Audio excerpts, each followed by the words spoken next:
મિત્રો, ગુજરાતમાં ચોમાસું કેવું રહેશે તેને લઈને છેલ્લા કેટલાક દિવસથી ખેડૂતો, વેપારીઓ અને સામાન્ય લોકોમાં ભારે ઉત્સુકતા જોવા મળી રહી છે. આખરે આ વર્ષે વરસાદ સામાન્ય રહેશે કે ઓછો રહેશે? કયા જિલ્લામાં સારો વરસાદ થશે? કયા જિલ્લામાં વરસાદને ઘટ જોવા મળી શકે? વાવણી લાયક વરસાદ ક્યારે આવશે? સમગ્ર ચોમાસા દરમિયાન વરસાદના કેટલા રાઉન્ડ જોવા મળી શકે? આ તમામ પ્રશ્નોના જવાબ આજે આપણે વિગતવાર આપવાના છીએ. વિવિધ જાણીતા આગાહીકારના મતો અને અંદાજોના આધારે સમગ્ર ગુજરાતના ચોમાસાનું એક વિશ્લેષણ તૈયાર કરવામાં આવ્યું છે. આ માહિતી ખેડૂતો માટે તો ખૂબ જ મહત્વપૂર્ણ છે જ, પરંતુ સામાન્ય નાગરિકો માટે પણ એટલી જ ઉપયોગી સાબિત થઈ શકે છે. તો ચાલો જાણીએ ગુજરાતના ચોમાસા 2026નો સંપૂર્ણ અંદાજ.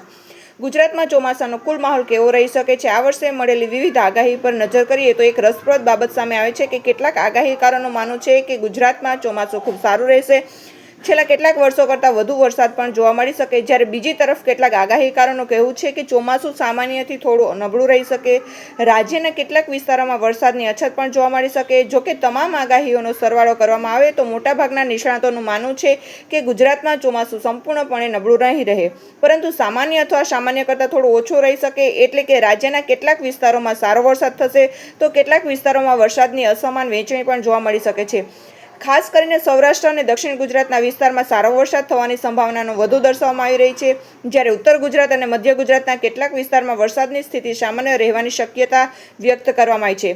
ખેડૂતો માટે સૌથી મહત્વપૂર્ણ પ્રશ્ન: વાવણી લાયક વરસાદ ક્યારે આવશે? તો કે ખેડૂતો માટે વરસાદની માત્રા જેટલી મહત્વની છે એટલો જ મહત્વનો પ્રશ્ન એ પણ છે કે વાવણી લાયક વરસાદ ક્યારે આવશે, કારણ કે સમયસર વાવણી થવી ખેડૂતો માટે અત્યંત જરૂરી છે. આગાહીઓ અનુસાર જૂન મહિનાના પ્રથમ અઠવાડિયાથી લઈ બીજા અઠવાડિયા વચ્ચે સૌરાષ્ટ્ર અને ગુજરાતના વિવિધ વિસ્તારમાં વાવણી લાયક વરસાદનો પ્રથમ રાઉન્ડ જોવા મળી શકે છે.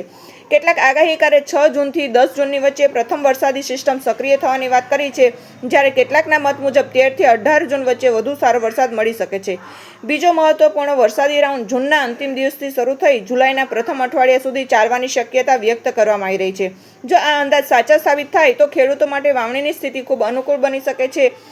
જૂન મહિનો કેવો રહેશે? તો કે જૂન મહિનો ચોમાસાની શરૂઆતનો મહિનો માનવામાં આવે છે અને આ વર્ષે પણ વરસાદ શરૂઆત જૂન મહિનામાં થવાની શક્યતા છે. આગાહી અનુસાર જૂનના પ્રથમ અઠવાડિયા રાજ્યના કેટલાક વિસ્તારમાં પ્રી મોન્સૂન પ્રવૃત્તિઓ જોવા મળી શકે છે. ત્યારબાદ 6 જૂનથી 18 જૂન દરમિયાન વરસાદી સારી સિસ્ટમ સક્રિય થઈ શકે. ખાસ કરીને સૌરાષ્ટ્ર, કચ્છ અને દક્ષિણ ગુજરાતના વિસ્તારમાં વરસાદની શરૂઆત થવાની શક્યતા વધુ છે.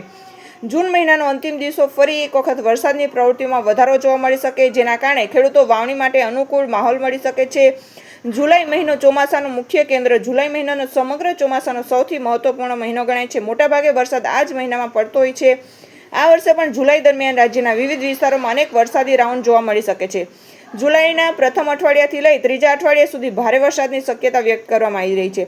સૌરાષ્ટ્રના દરિયાકાંઠા જિલ્લામાં જેમ કે જૂનાગઢ, ગીર સોમનાથ, પોરબંદર, દ્વારકા વિસ્તારમાં ભારે વરસાદ નોંધાઈ શકે છે, જ્યારે રાજકોટ, અમરેલી અને જામનગર જેવા વિસ્તારમાં પણ સારો વરસાદ થવાની સંભાવના છે. ઓગસ્ટમાં શું સ્થિતિ રહેશે? તો કે ઓગસ્ટ મહિનો પણ વરસાદ માટે સક્રિય રહી શકે છે. વિવિધ આગાહી અનુસાર ઓગસ્ટના પ્રથમ અને છેલ્લા અઠવાડિયામાં સારા વરસાદની રાઉન્ડમાં જોવા મળી શકે છે. જો અરબી સમુદ્રમાં અનુકૂળ સિસ્ટમ બને તો ઓગસ્ટ દરમિયાન ભારે વરસાદની સ્થિતિ પણ સર્જાઈ શકે છે. ખાસ કરીને દરિયાકાંઠાના જિલ્લામાં વરસાદની માત્રા વધુ રહેવાની શક્યતા છે. સપ્ટેમ્બર અને પાછતરા વરસાદ. સપ્ટેમ્બર મહિના દરમિયાન પણ વરસાદી સિસ્ટમો સક્રિય રહેવાની શક્યતા છે. કેટલાક આગાહીકારોનું માનવું છે કે સપ્ટેમ્બરના અંત સુધી રાજ્યના વિવિધ વિસ્તારોમાં વરસાદ ચાલુ રહી શકે છે. ખાસ કરીને પાછોતરા વરસાદની સ્થિતિ સારી રહેવાની સંભાવના દર્શાવવામાં આવી રહી છે, જેના કારણે ખેડૂતોને મોટા પાક માટે ફાયદો થઈ શકે. જિલ્લા વરસાદનો અંદાજ. તો કે જૂનાગઢ સૌથી વધુ વરસાદ મેળવનાર જિલ્લાઓમાં જૂનાગઢનો સમાવેશ થાય છે. વિવિધ આગાહીઓ અનુસાર અહીં અંદાજે 40 થી 70 ઇંચ, કેટલાક અંદાજ મુજબ 80 ઇંચ સુધી વરસાદ નોંધાઈ શકે છે. તો કે ગીર સોમનાથ જિલ્લામાં પણ ભારે વરસાદની શક્યતા વ્યક્ત કરવામાં આવી છે. કેટલાક અંદાજોમાં 70 ઇંચથી વધુ અને કેટલાકમાં 90 ઇંચ સુધી વરસાદની શક્યતા દર્શાવવામાં આવી છે. પોરબંદર જિલ્લા આ વર્ષ સૌથી વધુ વરસાદ મેળવનાર જિલ્લાઓમાં સામેલ થઈ શકે છે. કેટલાક અંદાજ મુજબ અહીં 100 ઇંચ સુધી વરસાદ નોંધાઈ શકે છે. અમરેલીમાં સામાન્યથી સારો વરસાદ રહેવાની સંભાવના છે. વિવિધ અંદાજ મુજબ 40 થી 70 ઇંચ વચ્ચે વરસાદ થઈ શકે છે. રાજકોટ જિલ્લામાં સરેરાશથી સારો વરસાદ રહેવાની શક્યતા છે. અંદાજે 35 થી 80 ઇંચ વરસાદ નોંધાઈ શકે છે. ભાવનગર જિલ્લામાં પણ સારો વરસાદ રહેવાની સંભાવના. વિવિધ અંદાજ મુજબ 40 થી 90 ઇંચ સુધી વરસાદ થઈ શકે છે.